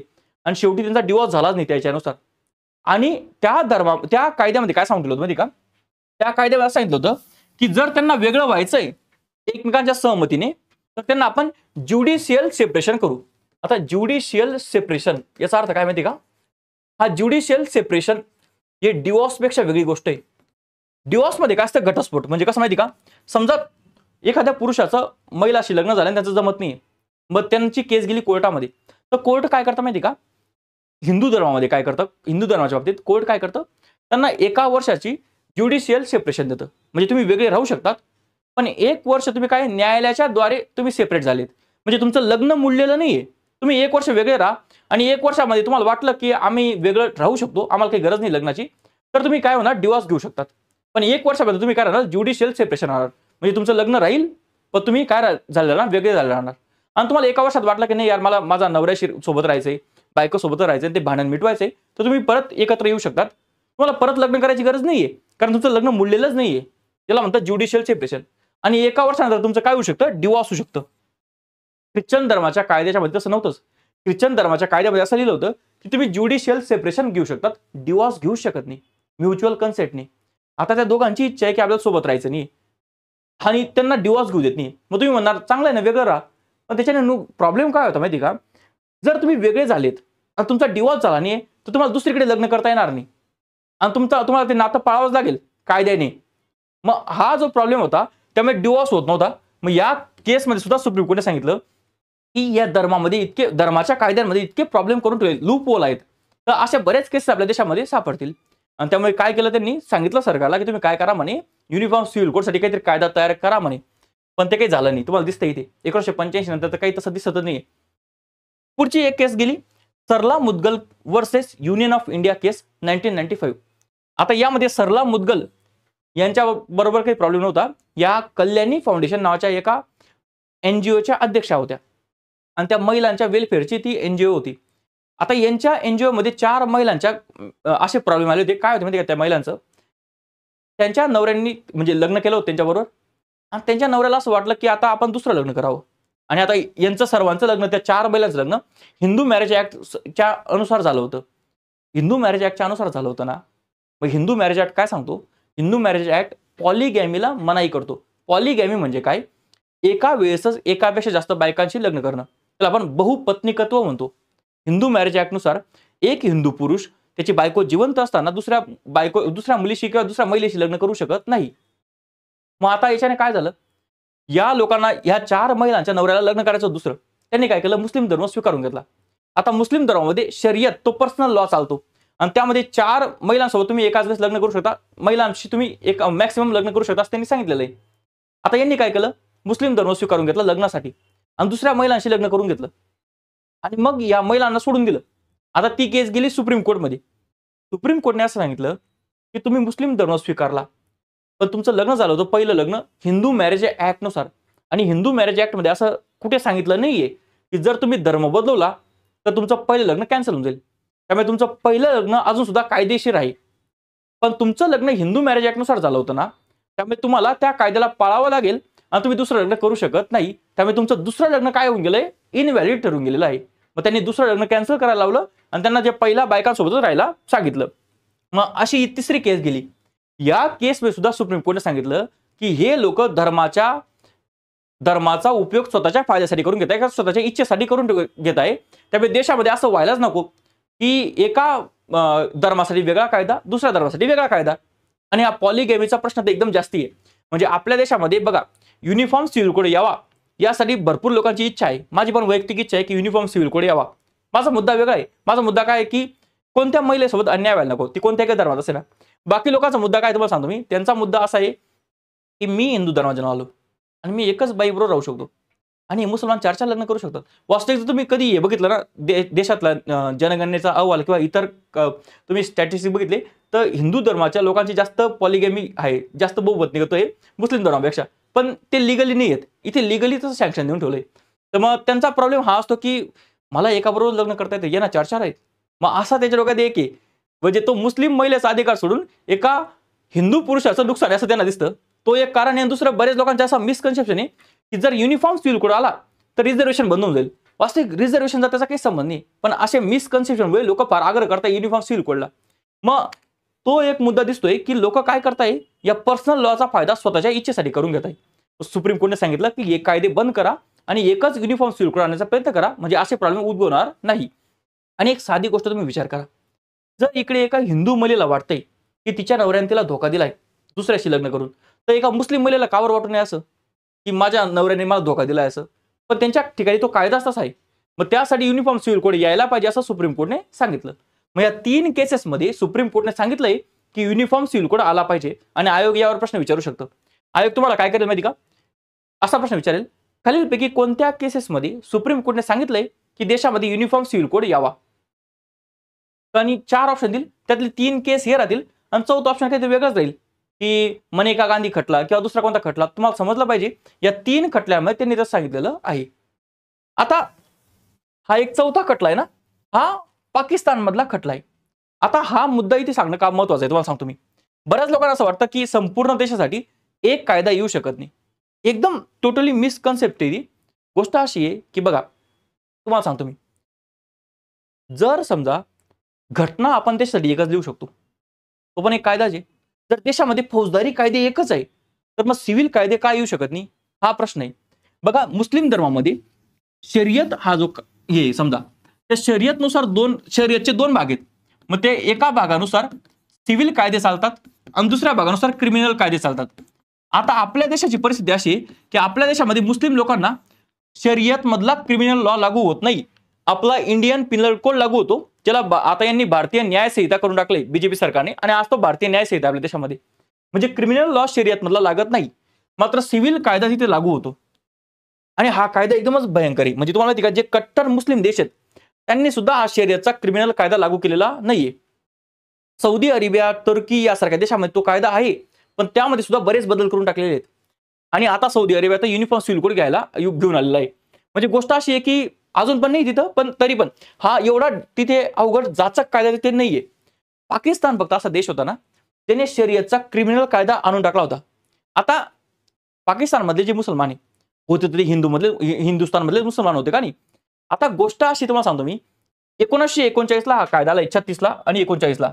इकडे बघा, हा 37ला आणि 39ला मुस्लिम पर्सनल लॉ आलेले आहेत. समजा 37 आणि 39ला त्यावेळेस तर भारत पाकिस्तान एकत्र होता ना. मग हा जेव्हा कायदा आला तेव्हा आपण काही मुसलमानांनी विरोध केला होता, पण तरी पण बाकी मुस्लिम धर्मामध्ये पण काही लोक होते सुधारणा करणारे, त्यांनी या कायद्याचं स्वागत केलं होतं. आता हा कायदा त्यावेळेसच्या मानाने प्रोग्रेसिव्ह होता. आजच्या मानाने तो थोडासा बाकी त्या गोष्टी त्याच्यातल्या गोष्टी आउटडेटेड होऊन गेल्या. पण त्यावेळेस हा प्रोग्रेसिव्ह कायदा होता. म्हणजे हा कायदा भारतातल्या मुसलमानांनी पण ऍक्सेप्ट केला होता, आणि त्यावेळेसचं जे पाकिस्तान आहे ते भारताचं होतं, तिथल्या मुसलमानांनी पण ऍक्सेप्ट केला होता. मग जर आपण असं गृहीत धरलं की इथले मुसलमान प्रोग्रेसिव्ह होते, तर ते मुसलमान सुद्धा प्रोग्रेसिव्ह होते. मग त्यांनी परत हा शरियत कायदा का आणला असेल क्रिमिनलच्या बाबतीत, तुम्ही हा विचार केला पाहिजे. त्याचं कारण असं तुम्हाला सांगतो मी, 1979च्या जवळपास काय झालं माहिती का, 1979च्या जवळपास तिथलं सरकार थोडंसं अस्ताव्यस्त व्हायला लागलं. आणि तिथला जो हे होता काय म्हणता कमांडर होता, म्हणजे तो आर्मी चीफ, त्याचा झिया उलक. आता या झिया उलकने काय केलं माहिती का, मिलिटरीच्या हातात सत्ता देऊन टाकली. आणि याची इच्छा होती की आपण इस्लामिक राज्य बनवलं पाहिजे आणि सर्व इस्लामिक लॉ फॉलो केले पाहिजे. मग त्याने काय केलं, शरियत मधला क्रिमिनल लॉ तिथे लागू करून दिला. बरोबर, शरियत मधला क्रिमिनल लॉ तिथे लागू करून दिला. आणि तो लॉ मध्ये एक पनिशमेंट आहे, त्याला म्हणतात हुदूद पनिशमेंट. आता हुदूद पनिशमेंट काय बघा, हुदूद हा जो शब्द आहे ना, तुम्ही हद हा शब्द ऐकला असेल. आपण म्हणते का अपनी हद में रहे, मैं मेरी हद जानता हूं. हदचा अर्थ काय की आपली शेवटची लिमिट. या हदचा अनेक वचन शब्द असतो हुदूद. आता हुदूद पनिशमेंट मध्ये काय असतं माहिती का, इतकी जबरदस्त पनिशमेंट आहे. जर समजा एखाद्याने चोरी केली, त्याचे हात कापून टाकावे. बरोबर, एखाद्याने समजा काय म्हणता जर समजा एखाद्याने दारू पिली तर त्याला 80 कोडे मारा, चाबकाचे फटके. आणि एखाद्याने अडल्ट्री केली, अडल्ट्री म्हणजे व्यभिचार, तुम्ही हा शब्द ऐकला असणार व्यभिचार, अडल्ट्री. आपल्या कायद्यामध्ये IPC मध्ये कलम 497 मध्ये व्यभिचार हा गुन्हा दिला आहे. व्यभिचार म्हणजे काय की एखाद्या लग्न झालेल्या बाईबरोबर अफेअर करणं, किंवा एखाद्या लग्न झालेल्या पुरुषाबरोबर अफेअर करणं, किंवा आपलं लग्न झालंय आणि आपलं लग्न झाले असताना सुद्धा दुसऱ्याबरोबर काय राहणं, फिजिकल रिलेशन मध्ये राहणं, याला म्हणतात व्यभिचार. मग आता या व्यभिचारसाठी काय होती माहिती की शिक्षा, 100 कोडे मारायचे आणि 100 कोड्यामध्ये माणूस मरून जायचा. हा तिथे काय होती शिक्षा होती या व्यभिचारमध्ये. आता एक गोष्ट लक्षात राहू द्या, आपल्या देशामध्ये सुद्धा IPC 497 नुसार व्यभिचार हा गुन्हा होता. म्हणजे कसं समजा हा एक पुरुष आहे आणि त्याची ही बायको आहे, समजा यांचं लग्न झालंय. आता या बायकोचं बाहेर अफेअर गेलं समजा एका तिसऱ्या माणसाबरोबर, आणि जर हे माहिती पडून गेलं या नवऱ्याला, तर हा केस करू शकायचा. आणि ती केस जायची IPC 497च्या कलमनुसार. आणि त्यानुसार या पुरुषाला 5 वर्षाची जेल होऊ शकायची आणि दंड पण होता काहीतरी.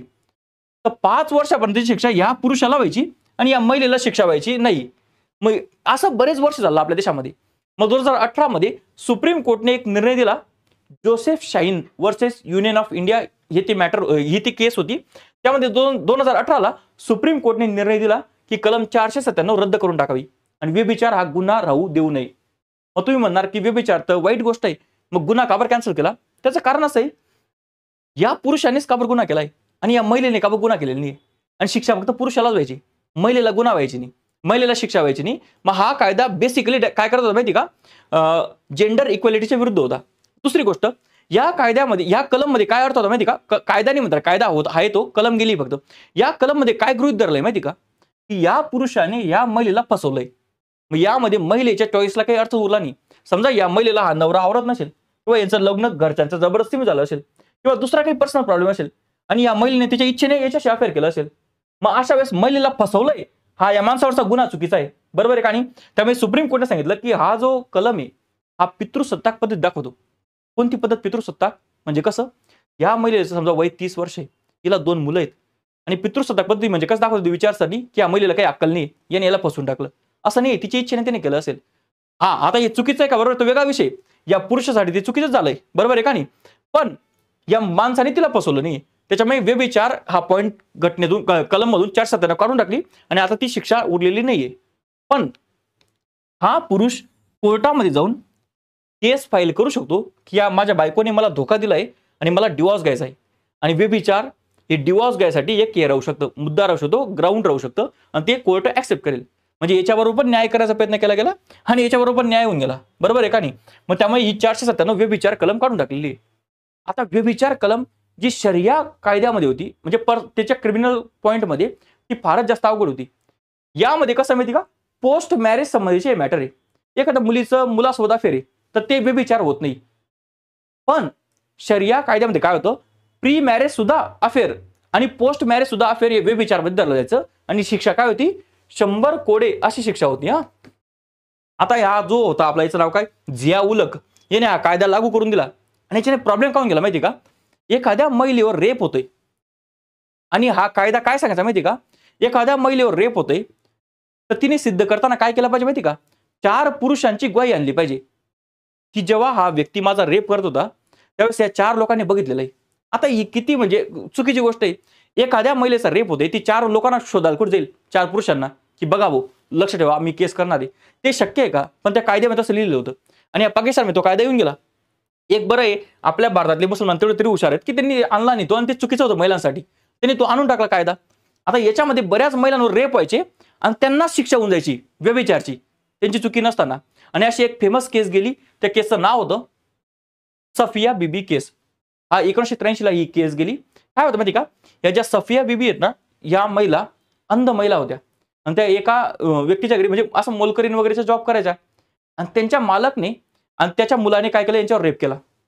आता या सुरुवातीला तर घाबरून गेला बिचारा, कारण आपल्याला असं वाटतं की रेप केला म्हणजे लगेच केस झाली, म्हणजे तसं राहत नाही. त्या मुलीची कंडिशन काय आहे, त्यांच्या घरच्यांची कंडिशन काय आपल्याला माहित राहत नाही. ते मानसिक टेन्शन राहतात, समाजाच्या दबावामध्ये असतात. मेनने काही केस केले नाही सुरुवातीला. मग जेव्हा यांना बाळ होऊन गेलं, या प्रेग्नेंट राहून गेला, त्यांना बाळ झालं आणि ते बाळ मरून गेलं आणि मग त्यांच्या वडिलांनी काय केलं, केस करून दिली. आता केस केली आणि ती केस गेली कोर्टामध्ये तिकडे आणि ते कोर्ट होतं, हे शरिया न्यायालय होतं. त्या शरिया न्यायालयाने याच्या विरुद्ध निर्णय देऊन टाकला. काय निर्णय दिला, की या मुलीचं लग्नाच्या अगोदर काय झालंय, अफेअर झालंय, म्हणजे व्यभिचार झालाय आणि तिला 15 कोडे, काहीतरी 1000 रुपये आणि अजून काहीतरी 5 वर्षाची शिक्षा दिली जेलमध्ये. आता विचार करा तुम्ही, तिच्यावर रेप झालाय आणि ती प्रूफ करू शकली नाही, कारण 4 लोकांनी बघितलेलं नव्हतं. मग ती प्रूफ करू शकली नाही, म्हणजे तिच्यावरच केस निघली व्यभिचाराची, कारण तिने मान्य केलं होतं की हा मला मुलगा झालाय असं आधी लग्नाच्या अगोदरच. आणि ती केस जेव्हा गेली आणि जेव्हा हा निर्णय आला तेव्हा इतकं लोकांनी जबरदस्त असंतोष होऊन गेला पाकिस्तानमध्ये, जगामध्ये एकदम जास्त काय होऊन गेले, हे होऊन गेला, उद्रेक होऊन गेला की त्या महिलेवर रेप झाला, अंध महिला बिचारी, आणि तिच्यावरच तुम्ही काय करून शिक्षा देऊन टाकली. आणि नंतर मग लोकांनी त्याच्या भरपूर आंदोलन वगैरे केले, मग त्यांना तो निर्णय मागे घ्यावा लागला. आणि जेव्हा तो निर्णय मागे घेतला तोपर्यंत या महिलेने 6 महिन्याची शिक्षा भोगून घेतली होती आणि तिला 15 कोडे भेटून गेले होते, चापकाचे फटके, चुकी नसताना. मग असा यामध्ये प्रॉब्लेम होता. आणि त्यामुळे हीच मागणी मेन लोकांची आहे की जर आपल्या देशामध्ये क्रिमिनल लॉ सारखा आहे सर्वांसाठी, क्रिमिनल लॉ शरीयतचा वापरला जात नाही, मग सर्व ठिकाणी जर क्रिमिनल लॉ सारखा आहे सर्व धर्मासाठी, तर सिव्हिल लॉ कावर येऊ शकत नाही. आणि त्यामुळे युनिफॉर्म सिव्हिल कोडची काय होऊन जाते, तरतूद तयार होऊन जाते. आणि आता उत्तराखंड सरकारने ते लागू केलंय आणि मला वैयक्तिक असं वाटतं की जर बीजेपी सरकार येऊन गेलं तर तो पुढच्या 5 वर्षात भारतामध्ये एक युनिफॉर्म सिव्हिल कोड येईल. आता यामध्ये 2 गोष्टी आहेत. एक तर त्याचा पॉलिटिकली फायदा म्हणून वापर व्हायला नको, म्हणजे कसं, याचा एक ड्रॉबॅक कसा असतो माहिती का, नेहमी मायनॉरिटीला एक टेन्शन असतं की दुसऱ्या धर्माचे लॉ आमच्यावर नको जायला. मग लॉ असा असला पाहिजे की तो त्यांना फायदा करून देणारा पाहिजे, त्यांच्यावर जबरदस्ती करणारा नको पाहिजे. आणि दुसरी गोष्ट, आपण त्यांचा विश्वास जिंकण्याचा प्रयत्न केला पाहिजे की हा कायदा तुमच्या फायद्यासाठी आहे, तुमच्यावर कोणी थोपत नाहीये. आणि तेव्हाच ते काय होईल, काय म्हणता, त्याचा थोडासा फायदा होईल. नाही तर आपल्या सगळ्या डायव्हर्स देशामध्ये याचा फार वाईट परिणाम होऊन जाईल जर आपण कायद्याची जबरदस्ती केली. तर आपण आधी तसा माहोल तयार केला पाहिजे आणि लोकांना समजवलं पाहिजे की याचा फायदा किती तुम्हाला, तेव्हा लोक ऍक्सेप्ट पण करतील. आणि याचा सर्वात जास्त विरोध होतोय आदिवासी याच्यामध्ये, बहुल जिल्ह्यामध्ये. तुम्ही बघितलं असणार, जेव्हा यांनी युनिफॉर्म सिव्हिल कोडचा मुद्दा आणला 19 सप्टेंबरला, यांनी काय केलं माहिती का, 19 सप्टेंबरला यांनी काय केलं, विशेष अधिवेशन घेतलं. बरं, आणि त्या विशेष अधिवेशनाच्या पहिले इतके चर्चा चालून गेल्या की देशाचं नाव बदलवणारे सरकार किंवा देशामध्ये वन इलेक्शन आणणारे किंवा देशामध्ये UCC आणणारे, आणि त्या चर्चेमध्ये सरकारने तर त्याचं काही क्लेरिफिकेशन दिलं नव्हतं की का बरं घेतोय आम्ही. त्यांनी काय म्हणतात विशेष अधिवेशन, त्यांनी विशेष अधिवेशनमध्ये महिलांना आरक्षण दिलं लोकसभा विधानसभामध्ये, जी की चांगली गोष्ट आहे. आणि चर्चा अशा चालून गेल्या, जेव्हा युनिफॉर्म सिव्हिल कोडचा मुद्दा उचलला गेला मीडियामध्ये, तेव्हा तुम्ही जर हे नॉर्थ ईस्टकडचे राज्य बघितले, तिथले आदिवासी लोकांनी एकदम जबरदस्त प्रचंड विरोध केला त्याला. त्यांचं म्हणणं असं होतं की आमच्या प्रथा वेगळ्या आहेत आणि तुम्ही युनिफॉर्म सिव्हिल कोडवर आमच्यावर तुम्ही काय करणार, जबरदस्ती करणार. आणि आपल्या घटनेने आदिवासी क्षेत्रांना वेगळ्या तरतुदी करून ठेवल्या, त्यांना वेगळे अधिकार देऊन ठेवले. मग तिकडे प्रचंड विरोध झाला. आणि जेव्हा उत्तराखंड हे आलं काय म्हणता युनिफॉर्म सिव्हिल कोड, त्यांनी आदिवासींना त्यामध्ये वगळून दिलं. मग त्यामुळे असं नाहीये की फक्त मुसलमान विरोध करतील, बऱ्याच ठिकाणी हिंदू लोक सुद्धा त्याला विरोध करणार आहेत, बऱ्याच ठिकाणी आदिवासी लोक पण त्याला विरोध करणार आहेत. पण गोष्ट अशी की जर आपण त्यांना समजून सांगितलं की हा तुमच्या फायद्यासाठी आहे, तर काय म्हणता आपण तसं माहोल तयार केला, त्यांना समजून सांगितलं तर लोक ऐकतील. आणि दुसरी गोष्ट अशी पण होऊ शकते की आपण युनिफॉर्म सिव्हिल कोड न आणता प्रत्येक धर्मामध्ये सुधारणा करून टाकल्या. समजा जसं हिंदू धर्मासाठी आपण हे 4 कायदे आणले, तसं मुस्लिम धर्मासाठी त्यांच्या कायद्यावर सुधारणा केल्या, तर त्यांच्या मनात एक हे राहील की आमचे कायदे पण आहेत आणि सुधारणा पण झाल्या आहेत. ते 2 पर्याय आहेत. बघू आपलं सरकार किंवा आपला देश काय निवडतो. पण एक वेळ आल्यानंतर या सुधारणा होणारच आहे. जेवढे पण प्रगत देश आहेत, अमेरिका, स्वित्झर्लंड, आपलं इंग्लंड, फ्रान्स, जपान, या सर्व देशांमध्ये युनिफॉर्म सिव्हिल कोड आहे. अमेरिका, इंग्लंड सारख्या देशामध्ये थोडासा प्रॉब्लेम कमी का बरं आहे, कारण तिथे ख्रिश्चन मेजॉरिटी आहे, बाकी धर्माचे लोक सापडतच नाही जास्तीचे. त्यामुळे तिथे ते सोपं आहे. भारतासारख्या डायव्हर्स देशामध्ये इतक्या प्रकारच्या प्रथा आहेत, इतक्या प्रकारच्या मान्यता आहेत, तेवढं सोपं नाही येते. पण आपल्याला पावलं तर उचलावी लागतील प्रगती करण्यासाठी. तर एवढं होतं आपल्याला कशा संबंधी, पर्सनल लॉ संबंधी आणि युनिफॉर्म सिव्हिल कोड संबंधी. आता आपण युनिफॉर्म सिव्हिल कोडचे फायदे समजून घेऊ आणि तोटे पण समजून घेऊ. पहिले आपण थोडंसं फायद्यांची गोष्ट बघू. काय आहे सिम्प्लिफिकेशन ऑफ लॉ. आता इतक्या प्रकारचे कायदे आहेत, तर न्यायालयांना सुद्धा समजत नाही की कोणत्या कायद्याने कोणता निकाल द्यावा. त्यामुळे जर आपण एकच कायदा आणला तर जेवढे गुंतागुंतीचे कायदे ते एकत्र होऊन एक कायदा तयार होऊन जाईल. त्याला म्हणतात सिम्प्लिफिकेशन ऑफ लॉ. हा एक फायदा होईल. दुसरं, रिड्यूस बर्डन ऑन ज्युडिशरी. न्याय व्यवस्थेवरचा पण दबाव कमी होऊन जाईल, कारण एकच कायदा राहील आणि सर्व महिलांसाठी सर्व पुरुषांसाठी एकच नियम लागू पडेल. पुढे याच्याने सेक्युलरिझमला प्रमोशन मिळेल. म्हणजे कसं, धर्मनिरपेक्षतेला काय होईल, प्रमोशन मिळेल. धर्मनिरपेक्षता म्हणजे काय की एखाद्या व्यक्तीचं जेव्हा समजा एखादं कोर्ट केस गेली तेव्हा त्याच्या धर्माचा, त्याचा जातीचा विचार न होता त्याचा निर्णय दिला गेला पाहिजे. बरोबर आहे का नाही. ते असं नको व्हायला की मी एका धर्माची महिला आहे आणि मला तो अधिकार मिळत नाही जो दुसऱ्या धर्माच्या महिला मिळतोय. मग कशाला आपण देशाला धर्मनिरपेक्ष म्हणतोय. आपण असं म्हणू शकतो मग हा हिंदू धर्माचा देश आहे, हा ख्रिश्चन धर्माचा देश आहे. मग जर आपण खरंच धर्मनिरपेक्ष देश आहे तर आपण सर्व धर्मातल्या लोकांना समान वागणूक दिली पाहिजे आणि याच्याने धर्मनिरपेक्षला वाव मिळेल. पुढे प्रमोट्स इक्वॅलिटी. याच्याने समानता यायला काय होईल, सुरुवात होईल. समान होतील 2 धर्मातले लोक. पुढे ज्युडिशियल प्रोनाउन्समेंट. जनरली न्याय व्यवस्थेने ते निर्णय दिले सुप्रीम कोर्टने, तर त्या न्याय व्यवस्थेच्या निर्णयाचा पण अंमलबजावणी होईल. सुप्रीम कोर्टचं पण मत आहेच ना युनिफॉर्म सिव्हिल कोड यावं असं. याच्याने जेंडर जस्टिस मिळेल. महिलांसोबत जो भेदभाव होतोय पुरुषांच्या तुलनेत त्याला काय मिळेल, न्याय मिळेल. पुढे प्रोटेक्ट द वल्नरेबल. कोणत्याही धर्मामध्ये किंवा कोणत्याही जातीमध्ये सर्वात जास्त शोषण होण्याची शक्यता कोणाची असते, महिलांची किंवा त्यांच्या बालकांची. त्यांना न्याय मिळेल. Promote national integration. जेव्हा सर्व धर्मातील लोकांसाठी सेम कायदा लागू पडेल तेव्हा देशामध्ये एकत्रीकरण, राष्ट्रवाद सुद्धा वाढेल. तेव्हा असा भेदभाव होणार नाही की हा या धर्माचा आहे तो त्या धर्माचा आहे, आणि देशाच्या राष्ट्रीय एकत्रीकरणाचा अजून काय होईल, पुढची स्टेप येईल. आणि पुढे sign of modern progressive nation. याच्याने आपला देश हा आधुनिकतेकडे जातोय असा लक्ष दिलं जाईल. जनरली जे धर्माच्या गोष्टी आहेत त्या चेंज करणं सोपं राहत नाही, त्या बदलत नाही. मग त्यामुळे धर्माच्या गोष्टी काय म्हणता बदलत नाहीये, पण वेळेनुसार बदल होणं हेच आधुनिकतेचं लक्षण आहे. त्यामुळे आपण आधुनिकतेकडे जातोय असं आपल्याला समजेल जर आपण हे काय युनिफॉर्म सिव्हिल कोड आणला तर. आता याचे फायदे किंवा हे का होऊ शकत नाही याचं थोडंसं आपण विश्लेषण करू. पहिलं, जो पर्सनल लॉ आहे, जो वैयक्तिक कायदा आहे, हा समवर्ती सूचीमध्ये टाकून ठेवला आहे. मग लोक याचा अर्थ काय करता की घटनाकर्त्यांना हा अधिकार केंद्राला द्यायचा नव्हता युनिफॉर्म सिव्हिल कोड आणायचा, म्हणून त्यांनी समवर्ती सूचीमध्ये टाकला. म्हणजे राज्यांची सहमतीशिवाय ते शक्य नाहीये. मला काय वाटतं माहिती का, घटनाकर्त्यांनी तो समवर्ती सूचीमध्ये का टाकलाय त्याचं कारण असं आहे, केंद्रातल्या सरकारला काय माहिती आहे माझ्या जळगावमध्ये काय प्रथा आहे. बरोबर आहे का नाही. हे माझ्या जळगावच्या खासदारला थोडंफार माहिती असेल, पण केंद्राच्या मेन सरकारला थोडी माहिती असेल. त्यामुळे प्रत्येक तालुक्यामध्ये सुद्धा प्रथा वेगळी असते, मग ते आमदारांना माहिती असतं. मग त्यामुळे हे जे निर्णय आहे हे राज्यांवर सोडले पाहिजे, कारण प्रत्येक राज्यामध्ये भाषा वेगळी आहे, संस्कृती वेगळी आहे, प्रथा वेगळ्या आहेत. त्यामुळे त्यांनी काय केलं, हे अधिकार दोन्ही ठिकाणी देऊन ठेवले, राज्यांना पण आणि केंद्राला पण. आणि जेव्हा पण युनिफॉर्म सिव्हिल कोड येईल देशामध्ये, तेव्हा निम्म्या राज्यांची सहमती त्याला लागेलच, बरोबर, असं मला वाटतं. पुढे बघू आपण, violates the fundamental right of freedom. याच्याने काय होतं, धर्मासाठी जे आपण स्वातंत्र्य देऊन ठेवलंय, धर्माचे जे आपण अधिकार देऊन ठेवले मूलभूत हक्कामध्ये, त्या अधिकारावर गदा येऊ शकतो, की माझ्या धर्माने मला जगता येईल असा अधिकार मला देऊन ठेवला आहे आणि माझ्या धर्माचे कायदे तुम्ही रद्द करताय.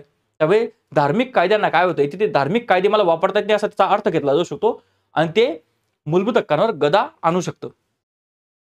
पुढे मूलभूत हक्कांमधल्या कोणत्या, धार्मिक हक्कांवर गदा येऊ शकतो, असा एक भीती आहे. Hinders diversity of nation. आपल्या देशामधली जी विविधता आहे ती त्याच्याने नष्ट होऊन जाईल. आपण सर्वांना एका कलरमध्ये आणू शकत नाही, आपण सर्वांना एका प्रकारचे कपडे घालायला लावू शकत नाही, आपण सर्वांना एका भाषेला बोलायला लावू शकत नाही, तसंच आपण सर्वांची संस्कृती एक करू शकत नाही. याच्याने विविधता नष्ट होईल अशी पण भीती आहे. आणि हा एक पॉलिटिकली सेन्सिटिव्ह इश्यू आहे. यामध्ये तुम्हाला जर सांगायचं ठरलं तर बीजेपी आणि डावे पक्ष यांची इच्छा आहे युनिफॉर्म सिव्हिल कोड यावा. काँग्रेस आणि मुस्लिम पर्सनल लॉ बोर्ड वगैरे यांची इच्छा आहे की युनिफॉर्म सिव्हिल कोड यायला नको. इच्छा आहे म्हणजे कसं, ते त्या बाजूने आहेत आणि हे त्याच्या बाजूच्या विरुद्ध आहेत. मग गोष्ट अशी आहे की हा पॉलिटिकली सेन्सिटिव्ह इश्यू आहे आणि हा राजकारणात वापरला जातोय. आणि याचं एक नुकसान काय असतं माहिती का, लक्षात राहू द्या, मी तुम्हाला एक हे सांगतो गोष्ट. एकदा काय झालं माहिती का, एक तरुण वकील होता, तो नवीन नवीन त्याने वकिलाची हे केलं, डिग्री घेतली आणि तो ॲडव्होकेट पण झाला आणि त्याने पहिली केस लढवली आणि तो जिंकून आला घरी. आणि त्याचे वडील पण मोठे लॉयर होते आणि त्याच्या वडिलांना त्यांनी सांगितलं, म्हणे कसं आहे पप्पा, म्हणे तुम्ही ही जी केस आहे म्हणे 20 वर्षापासून लढवत होते म्हणे आणि आज मी पहिल्यांदाच गेलो आणि ती केस जिंकून आलो म्हणे, तुम्ही मला शाबासकी दिली पाहिजे म्हणे. मग त्याच्या वडिलांनी त्याला थोडंसं जेवण वगैरे करू दिलं आणि त्याला सांगितलं, कसं आहे बेटा, म्हणे या केसमुळे मी 20 वर्षापासून पैसे कमवत होतो म्हणे आणि तू एक दिवसात तिचा न्याय निवाडा करू आला, आता पुढे आपल्याला पैसे भेटणार नाही म्हणे.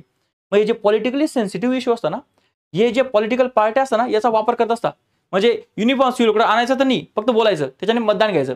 युनिफॉर्म सिव्हिल कोड येऊ द्यायचा. आता बघा, काँग्रेसने तिथे विरोध केला नव्हता उत्तराखंडमध्ये, पण ते काय म्हणताय, आम्ही राष्ट्र लेवलला विरोध करू. म्हणजे कसं, मुसलमानांचे वोट जायला नको, कट्टर लोकांचे वोट जायला नको, किंवा हिंदू कट्टर लोकांचे मत मिळाले पाहिजे. मग हे पॉलिटिकल पार्ट्या न्याय निवडा करण्यापेक्षा मतदान घेण्यावर विश्वास ठेवतात. त्यामुळे हा मुद्दा लटकत पण जातो किंवा लांबत जातो.